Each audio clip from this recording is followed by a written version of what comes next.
What's going on, YouTube? Happy 4th of July to everyone. Hopefully everyone has a safe and happy holiday with all your family and friends. Be safe. Don't blow any fingers off with the fireworks, but have fun. Um, with that being said, today we're going to be talking about the Midgard Messer PMP Big Boss Medium.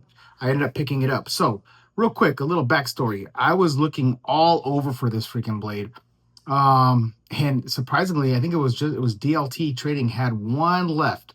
The last one. The reason I wanted is because I have the Big Boss large, which you can't find anywhere. Anywhere. I think it's discontinued now. I mean, I looked everywhere. I don't know if I can do another run. I'm not too sure. But as of right now, you can't find it anywhere on the internet. Trust me, I've looked. And the medium, only one had it left. I think the only place I saw that has it is Tools for Gents. But you're gonna have to pay for obviously the shipping coming over here. It's it adds up. It makes the price like jump up by like almost 40-50 bucks. So this is the only one that I found in the United States. So I bought it because I like to complete the set. I'll eventually one day we'll get the small so I can have all three, actually all four, because I have also the folder. I'll show you that right in a minute. But let's start off with the packaging here for the Big Boss Medium. So it does come with a cool box. Has the Midgard Messer emblem on it, which is badass. I love it. I love that emblem. It looks pretty dope. I want to get a shirt. I think they sell shirts too. I'd like to get a shirt like that. That'd be pretty badass. But nice box, nice presentation, which I love that when companies do that. Has that foam insert where the blade went. You got a nice, well-constructed, well-made Kydex sheath. I mean, this stuff is durable, strong. You do got your uh, belt bracket so you can put it on your belt. Just slide it right over. You don't have to take your belt off. Put it in there. Boom. It's on there. Adjustable. Nice little ramp there for the knife. And then let's get started. Enough talking about the sheath. Sheath's cool. Kydex. Awesome tactical knife. But let's take a look at this bad boy.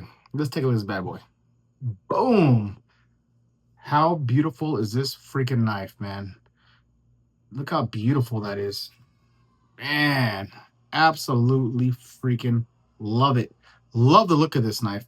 And one cool thing about this knife that caught my eye, and it throws a lot of people off. I'd be like, oh, but you got to think this is a one-of-a-kind type of a knife. Where do you see something like this? Anywhere. But again, what caught my eye, what was kind of cool, and I think I like it personally, is the thickness. Look at that beast. Look at that freaking beast, man. So, with that being said, let's go over the specs real quick. I'll put the specs here, list them all here. You can take a look, pause it if you want. If you want to look at them thoroughly, I'm going to go over briefly. So you have a little over 11-inch overall length. You have a blade length of 5.11 inches. You have a 10-millimeter thick spine, which is just insane. And the steel is the 14C28N steel, which is a great steel. I've had knives in that, never had an issue with it, never was a problem with my opinion. You get knife snobs that are like, oh, it's kind of cheaper still, especially for the price. But you got to think, look what you're getting. Look at the workmanship, look at the art you're getting in this. Just absolutely beautiful. G10 handles, scales here, and I think they're perfectly executed. Great look, and just an amazing knife. Hold on real quick. I gotta cater to the baby girl. One more. Sorry about that. Had to cater to the baby girl. So my princess is number one always. So gotta take care of her. She's doing good now. So let's get back to it. Okay, so look how freaking cool this is. So I already went over all the specs. Like I said, the last thing I said, G10 handle scales, black. They're nice and textured, so they're nice and grippy. At first I was like, I wonder why they didn't put like a flail or like a bird's beak or something on here to keep in here. But this thing would be awesome for throwing. So they do give you this chipping, which looks like it'd be crazy aggressive or something, but it's not. It's actually pretty rounded out. It's actually pretty milled to where it's not going to be rough on your hands. They put some chimping up here, and then they put it back here if you want to choke back on it like that for thrusting. And then they put it on either side of here to give you grip on your back part of your hand, so it doesn't slide out when you're chopping or something. It gives you it pretty much melts into the meat of your hand here. Fat lanyard hole. You got a nice pry bar or skull buster. But what I was gonna say before I got distracted here, because this thing is so freaking awesome, is for throwing. If you throw it, You have nothing. If you want to let go of it, you have nothing to catch on your hand, nothing to throw it off, make it tilt down, up, things like that. It's gonna go once if you release it correctly, it's gonna fly straight, man. It's gonna fly true. So, and look at that. I love how they do the millwork on this. I love this fat, huge fuller. Just freaking beautiful. Big, thick fuller. You got a swedge here on top that makes it to like a finer point. So you can thrust this into something. I mean, it might take some muscle, but I'm okay. I think I could thrust into something if I needed to. And we got the Midgard Messer symbol on that side, and this side you got the PMP symbol, since it's a collab design between the two companies. I think they knocked out of the park. I mean, also I forgot to mention this finger choil here, which is nice and generous. So a nice big fat finger choil for getting close, doing close work. With these ones, they knocked it out of the park. So they do offer three. They offer the large, the medium, and then the small, the tiny. They call it the tiny, but it's still freaking huge. It's like something like this, but a little bit smaller. And then they have a folder.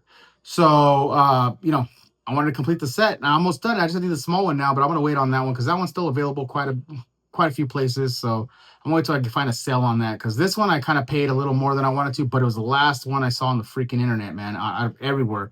I mean, I checked out Blade HQ, Knife Center, freaking all these other places, even out the country. The only one, the other place I think they had it, and they only had like one or two, was Tools for Gents. But so if you want one, you can get one there. You're going to pay top dollar though.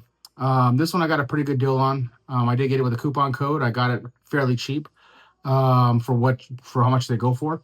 So I'm happy. I'm happy with my sale.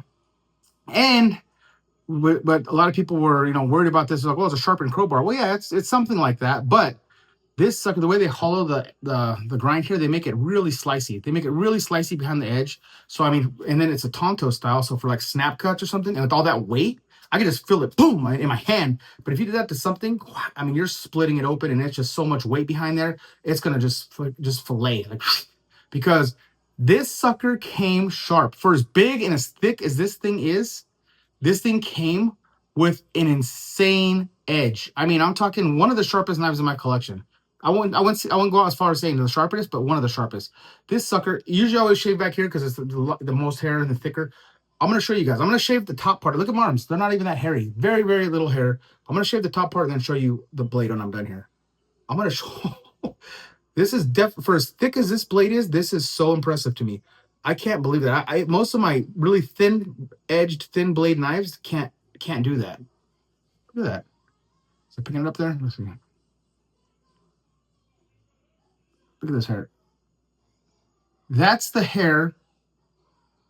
Is it picking it up here? Let me see. That's the hair on the top of my arm. That's very, very baby thin. I don't know if it's picking it up, but it's like baby fine hair.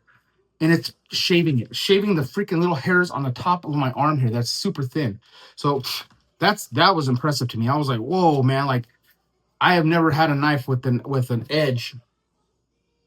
I shouldn't say that. I had knives with edges that thin, but they're way thinner. Something this thick, that's what I meant to say. Something this thick with an edge that slicey, that sharp, I've never had before. And this thing is sharp all the way through. There's no, I checked out even right here, there is no freaking dull parts of it.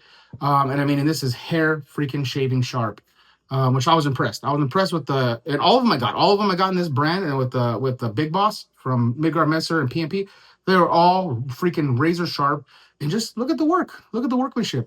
I think it's worth every freaking dime. I know I see on the internet, people are griping about the steel type. Like, it's kind of a cheaper budget still.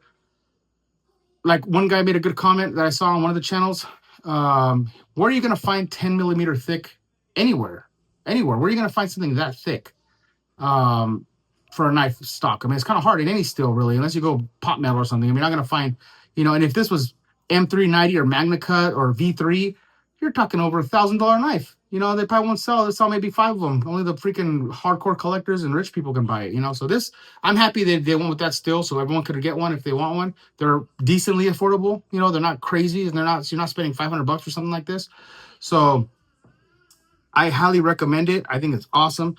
I brought out the big one because I already did a review on this one, but I brought out. I love the big one. The big one's sick too. Same thing, freaking 10 millimeters thick.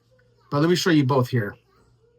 So now you got the medium Big Boss and the large Big Boss, and you can see the large is sick. I love the large too, but I like how they kept them a little bit different blade shapes, so you get a little bit of uniqueness in each one. This one they did like a higher grind here. They grind the tip down to make it a little pointier. This one already stretches out and drops down. Basically they did very similar, but there are a lot of little subtle differences, which I like. I'm glad they did that. Just freaking dope. I mean, just awesome. Just freaking awesome. Look at these things. I'm so glad to have them in my collection. They're unique. They're just me. They're freaking right up my alley. I mean, I love just out of the box, artful type knives that are functional, right? Functional, but just quality functional knives, and that's what these are.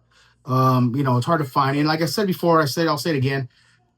It gets kind of boring getting the same type. I want it super lightweight. I need it EDC. I need the blade only to be 3.5 inches, 4 inches, and all of them look the same. They're very the same. You have a freaking either a drop point or what do they call that?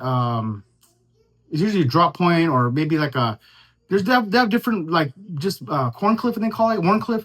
They have those type of blades, and they're all always look the same, And then for fixed blades too, they always want to go back, which I get it. I get the reasons. It's the most, like if you get a spear point or a drop point, they're the most, you could do bow drilling. They have stronger tips. I get the reasons, but it just gets boring. The same, and they all look very, very, very similar. Where have you seen something like this? Where have you freaking came across a knife like this anywhere when you're shopping, other than Midgard Messer? And maybe the only one that comes close to something like this, possibly, would be Medford. Medford makes kind of crazy out of the box knives too, but that's it. That's one of the only two I know. So, and then I did bring out the folder. Got to bring out the folder. This thing is absolutely beautiful too. This is a numbered piece here, and look at that. Look at that mirror polish they put on that thing, man. Just freaking beautiful. This thing is a tank too. Nice and thick for a folder. This is straight up. I mean, they're all collector's pieces for sure, but this one here for sure. And then put up to show you.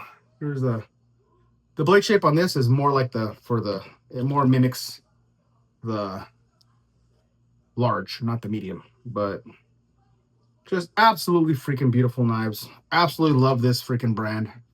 I think it's amazing.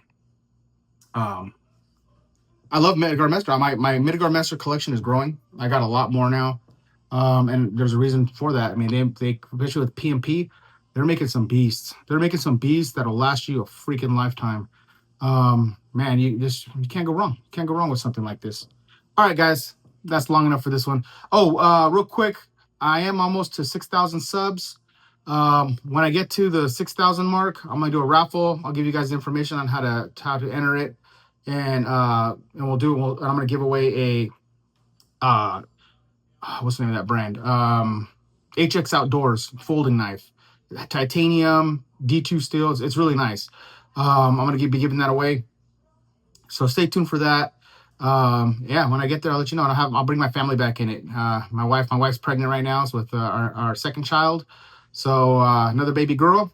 So happy for that. And then my daughter, I'll have her draw the number again, because every time I do a giveaway, I like to have her pick the number. I like it. I think it's cute.